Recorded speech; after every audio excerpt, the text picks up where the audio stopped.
Hello mayam. Good morning. Saya amuka tabak hawrani. Ayukta hawgatlaga nungsa thoktrinaida tabak hawrani aduga horen chak thongaga amuka chagini smaina tawrani. ꯑꯩꯒꯤ ꯍꯁꯕꯦꯟꯗꯤ ꯍꯧꯈ꯭ꯔꯦ ꯃꯥꯅ ꯆꯤꯡ ꯄꯥꯏꯕ ꯍꯧꯈ꯭ꯔꯦ ꯑꯩ ꯑꯃꯨꯛꯀ ꯑꯩꯒꯤ ꯂꯦꯝ ꯆꯥꯔꯖꯤꯡ ꯇꯧꯕ ꯑꯗꯨꯗꯤ ꯑꯩꯁꯨ ꯀꯨꯝꯔꯅꯤ ꯍꯧꯖꯤꯛ ꯋꯥꯔꯁꯨ ꯋꯥꯅ ꯑꯩ ꯃꯌꯥꯝ ꯌꯦꯡꯃꯤꯟꯅꯕꯤꯌꯣ ꯂꯣꯏꯕ ꯐꯥꯎ ꯌꯦꯡꯕꯤꯌꯣ ꯑꯩ ꯈꯔ ꯎꯠꯄꯤꯒꯦ ꯑꯩꯒꯤ ꯍꯁꯕꯦꯟꯅ ꯇꯧꯕ ꯊꯕꯛꯇꯣ ꯃꯥꯅ ꯆꯤꯡ ꯄꯥꯏꯔꯒ ꯆꯠꯂꯦ ꯑꯗꯨ ꯃꯈꯣꯟꯗꯤ ꯈꯔꯗꯤ ꯂꯥꯎꯠ ꯑꯣꯏꯌꯦꯀꯣ ꯑꯣꯏꯔꯁꯨ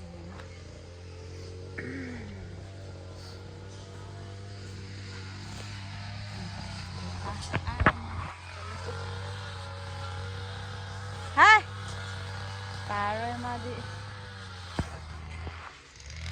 Lele panas, lele bernade, itu lele alis lele. Sisi ini, ini sisi lo nama. Ini sisi, sisi, sisi juga keras juga lele. Sisi itu easy orang taruh ni sini tak lele.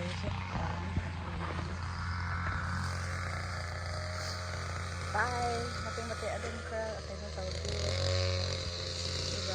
orange aduga fish tawba ma lele ka hagan tour khara tawbirage sida change hat haiba tare sida tumdoni 1 week oina sida mai sempam lere tingkot lere sengdriune si loinak semdoine si banana farm oibne ba intamda oibge mana sengso la loi kange gasida fish pond lere horen nga phaba su khara utpi ba yaragati utpi ge mai lagtabne na battery su yaudabne na ko simiyam se sengdoine si banana mayam se simiyam se do si loi na ma with laiba mayam se si loi na ma sengdoine to 500 ꯊꯥꯕꯅꯦ ꯑꯗꯣ 500 ꯃꯛꯇꯤ ꯍꯧꯗ꯭ꯔꯕ ꯃꯥꯜꯂꯦ ꯁꯤꯕꯁꯨ ꯈꯔ ꯌꯥꯎꯔꯕ ꯃꯥꯜꯂꯦ ꯑꯗꯨꯒꯤ at least 300 around 300 something ꯒꯨꯝꯕꯗꯤ ꯂꯩꯔꯝꯕ ꯌꯥꯏ ꯑꯗꯨ ꯃꯌꯥꯝꯁꯨ ꯌꯦꯡꯉꯣ ꯁꯤꯗ ꯆꯪꯂꯒꯗꯤ ꯏꯁꯤꯡꯒꯤ ꯀꯩꯅꯣ ꯂꯩꯔꯦ 이싱이고 이 ngасai khakta sengdokkhibne singjo khara motliye si horen ising thaknaya sida soktoine fish pond lege pharakpa ngasi nga chen silere ngasi di barakhana fish curry charne fresh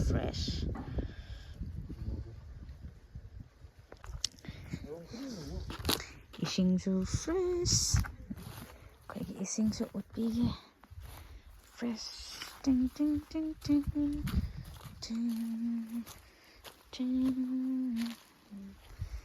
isingda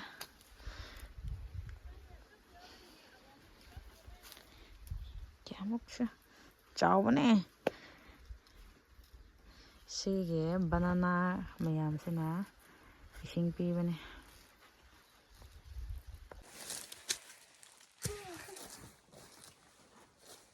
upa leite aigi kaino so laitabni na si sengdoini loinama mayam first time ude reflection na vlog tauba hawdoini farm clean tauba aduga hagatjabdo hawre aduga simyam sengba tare aduga miyam sengminarase ai sengba hawrake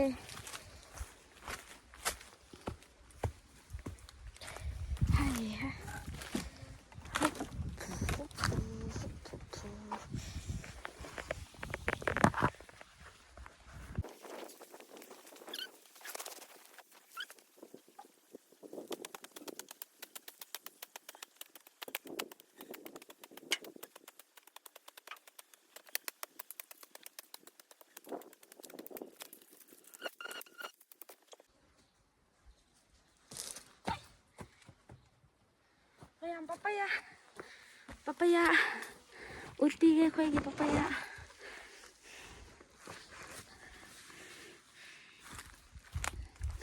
Sa. Papaya da kya ma fazabra. Sini.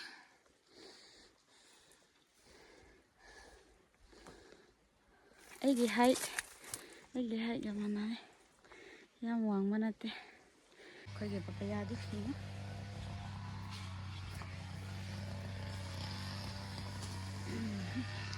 Vlogging tawbasu haite. Phone je keno tawbne na. Adu area di semba loikre. Aduga keno Chinese hoi nara Philippine hoi nara chaba kama laibudo si na tro. Sim cham cha do chai go si.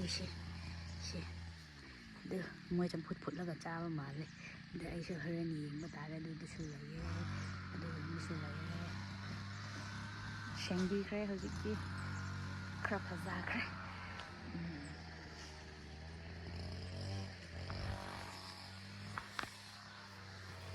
Ay, isu horage thabak thuna loisin thapok tringaida ngai ko bye bye. Semba horage. Shi.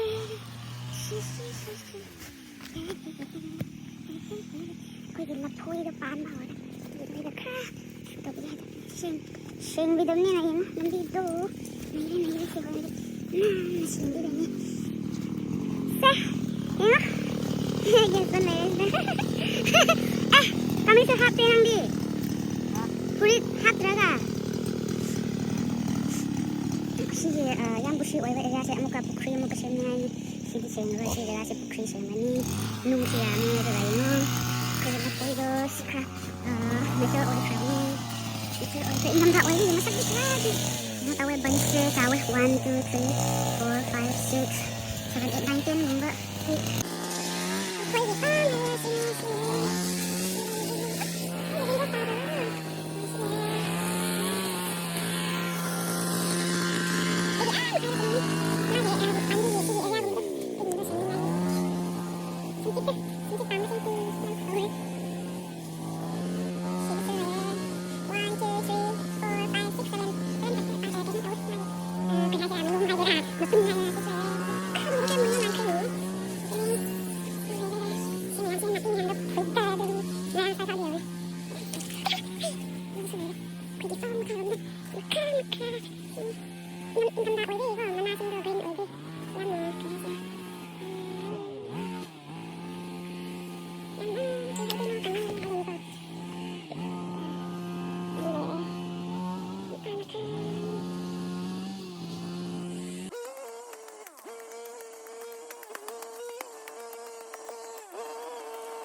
morning din sa instance afternoon na to ba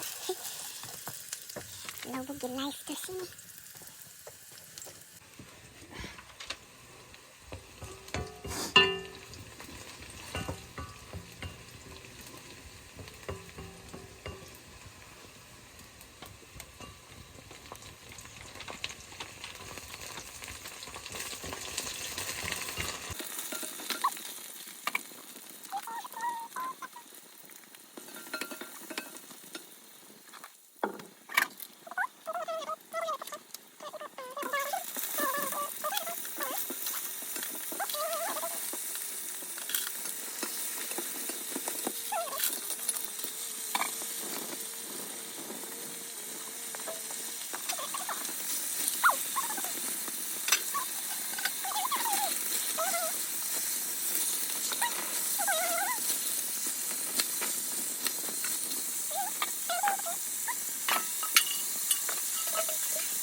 ꯂꯩꯔꯦ.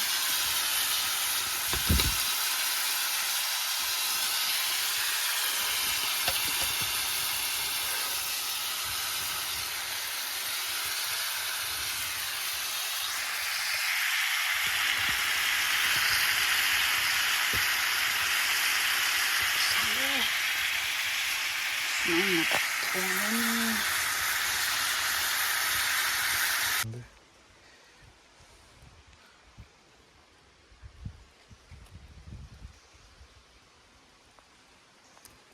ꯆꯥꯔꯁꯤ ꯆꯥꯔꯁꯤ.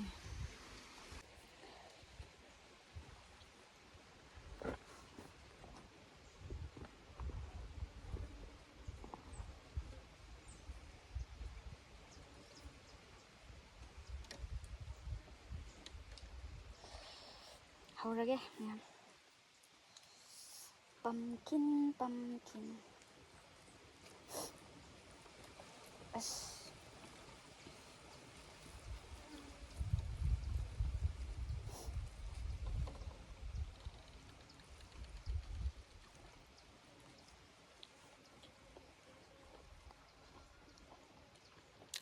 ꯁꯣꯝꯅ ꯑꯣꯏꯅ ꯅꯝꯃꯛꯅ.